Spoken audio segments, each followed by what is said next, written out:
What's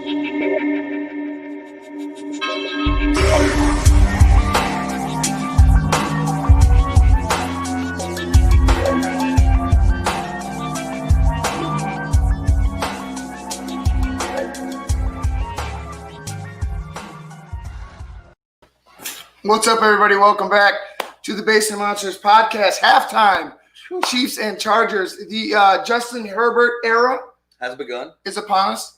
Tyrod Taylor went out early with a apparent rib injury. We just talked about it, like leaving the end of the last game. Why is it Herbert going? And then all of a sudden, bang.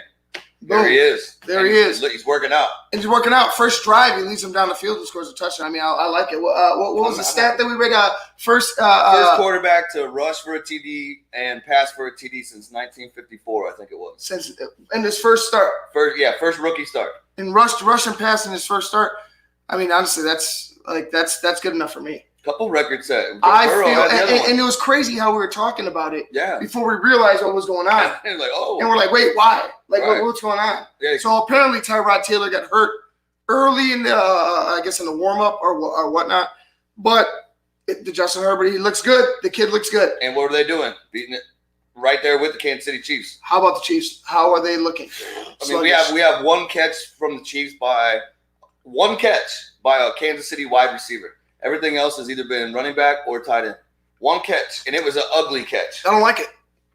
Nobody does. I don't like that. Especially I don't like that. So obviously they took the focus to the wideouts and shutting down the outside and making Mahomes look to Kelsey down the middle and to his running backs short on the outside instead of deep outside and deep middle. So they're living right here. Mm-hmm. They shut them down, so they're living right here right now. You know what I'm saying? They're living within 15 to 20 yards instead of 15 to 40 yards. Right. You know what I mean? And the other thing that's going to change, obviously, in the second half is we're going to see what happened to Ingram because Ingram was out. Right. It was hurt right there at the end of the half. Right. So is that just like that kind of hurts? Let me take halftime. It's been the story of the day. Man, injuries. You're not kidding. Riddled the whole day. Injuries. Everybody from Saquon to we thought Montgomery was out. Yeah. You got Nick Bosa, ACL. The whole 49ers. The entire 49er team, all of them. They're all hurt. And it was just it's crazy. It's that day. I want to go ahead and bring my guy back on. He was with us earlier in the pregame and at halftime. He was a busy man, like I said, so he couldn't join us initially for the postgame reaction. But we want to go ahead and get his Bears reaction because he's on fire. Yeah. Was he not? He was on fire at halftime and the pregame. We were loving it. Yeah. We were loving it. So we're going to bring back our guy, Brandon Suarez from the On Tap Sportsnet, On Tap Bears. Brandon, bro, how about the Bears? I did not like that start. Or that finish, excuse me. My heart is still. You ever seen the Wolf of Wall Street? That whole second half, all right. So what did I say? We need some insurance. We need 10 to 14 points. Right. They got nothing. And then, a 49 or a 50-yard field goal is not an automatic, but I really feel like down the stretch and in the third and fourth quarter, Matt Nagy was calling the game to not lose the game as opposed to going out there and stepping on their throat and winning the game. And I think ultimately that's why you saw it come down to the last play. And when that flag was thrown, I was like, no way are we about to lose. I thought, Brandon, we were going to get screwed out of it. Look. My heart was beating up in my chest. Okay. And I want to stop you in your track, and I'm sorry to stop you in your track. Go ahead. You're on a roll. The penalty before that just made me – I had to say within myself because I would end up losing my voice. Yeah. The penalty on Eddie Jackson. What penalty on Eddie Jackson? They both have an equal right. They both have an equal right to the ball. Brandon, he was high step. It was a pick six. He was gone. The ball bounced straight up at his height. The ball only does that if you meet contact at the simultaneous contact. Right. Simultaneous contact causes the ball to go directly up. How do you call that on Eddie Jackson? A touchdown to walk it off.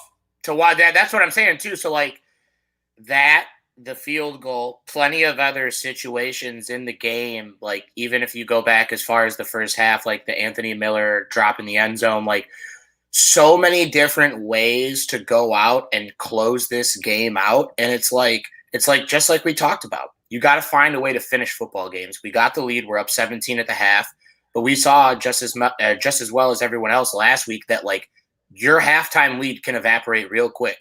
I actually went back and listened to everything that I said at halftime, and like the Falcons lost, the Bears almost lost. Like Mitch did not, in fact, go off. Like it was like I crazy second half, but I just feel like in that game you got to go out and put like 28 or 31 up on them, and it's like the way the offense was cooking in the first half. Why are we not continuing to build on that momentum that we've been building since we came out of the locker room in Detroit? You know. Offense was hot. Brandon, you know what, bro? Like you're preaching to the choir. Because in the post game, I said exactly that, did I not? Yeah. Why the hell? Why would you revert to playing down to the level of to 19 Bears, yeah. Why would you revert to playing down to the level of competition? I'll put a good analogy right here. Same thing happens. The Bears, LeBron versus Mike. One of them has a killer mentality, go till you get the thing done. The other one, let me just lottie-dottie pass the ball. And that's what it seems like. They're a team of halves. You got to hammer it. They're a team of halves.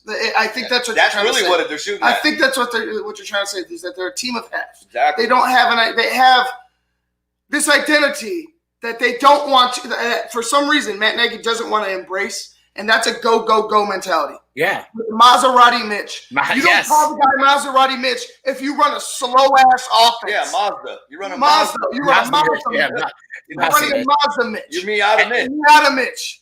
Miata Mitch. You know what I'm saying? So why did he not come out firing at all cylinders to put the boot to the neck of the New York Giants in the second half?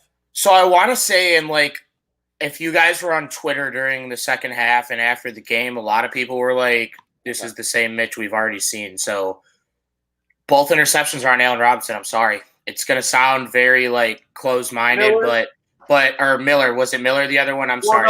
No, I'm just saying like they had the interceptions. I think you're right. It was Robinson. It was either Robinson or Miller on the tip, but I know drops by Miller is all I'm saying. Yeah. But that ball where Robinson just got his cookie jar taken from him on the sideline, and Mitch put the ball really like it wasn't the best pass, but Allen Robinson's got to turn himself into a defensive back and make that play to strip it out of the DB's hands, because let's be honest, like if you ask any person that watches the NFL in like a poll who's going to win a 50-50 ball between Bradbury and Robinson, it's going to be like 98-2 Robinson, and he lost it in real time. And I was like, whoa. Dude, you know, it was just Mitch forced some balls. I'll say that. Yes. There was balls that I did not like. He also listened to us at halftime because I'm like, dude, just let it ride. If you got to force it. I hear. Yes, he did. But think about this. My receiver of the game, Bobby Massey. Yes. Bobby Massey, baby. Wide receiver one. Baby. Big 70. He got it done. That's not what we want. That's not what we want. Not what we want, but we'll take it. We'll take those. We'll take it. Brandon, those will play. Brandon, we're going to go ahead and get out of here. Thank you, man. Thank you for the day. I will see you later for Irish on Tap, right? Let everybody know where they can find you. All right, so Bears on Tap for the Bears coverage. Ivan's going to join me to recap the Notre Dame USF absolute blowout 50 burger later tonight, and that'll be dropped tomorrow from Irish on Tap. And we have quite a few good interviews coming from Huskies on Tap with the head coaches and coordinators. So stay tuned. We have a lot working, and bear down. Hell yeah. Bear down, dude. Hey, man, thank you for the day. I will see you later. And like I said, guys, tune in to Irish on Tap with me and Brandon later on tonight. Absolutely. Thanks for having me, guys. Have a good one. Later, bro. All right, guys, that was Brandon Suarez from the On Tap Sports Net. Yeah, dude, I'm excited for the second half. Yeah, me too. I mean, I would touch on one thing like that we just, the Bears. Night and day games. Last week, nothing. Fourth quarter, something. This week, first half, maybe something. Second half, nothing. That means they're 3 quarters. They're at 3 quarters now. So next game, they got to play all 4 quarters. I'm going to argue this. Like I was telling Brandon. Why the hell were you not go? Maserati Mitch. We said the beginning. Maserati Mitch. That was the difference. Yeah. That was the difference. You started off one half hot. You scored 17 points. You started off the second half like you were like, oh, we got it, guys. Like let's not lose this lead. Here you go. Yeah, you're right. On 35, like Revenge of the Nerds. Look, yeah, like I get like running the ball I was pleased with.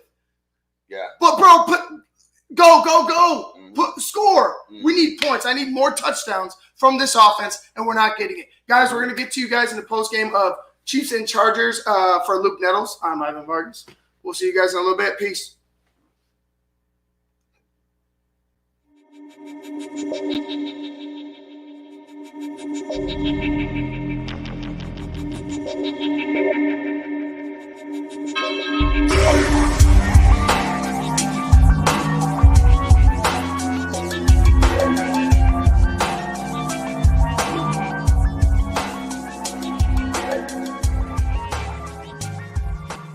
I just heard my favorite band is in town. I'd love to get good seats, but everywhere I've looked, the ticket sites have crazy service fees. Haven't you heard of TixSplits? Who? TixSplits. They don't gouge you with crazy fees. The price they advertise is the price you pay, plus a small delivery fee. Never pay service fees again. Go to TixSplits.com today. TixSplits.com. Guaranteed seats, low prices. That's TixSplits.com. Every ticket, every venue, everywhere.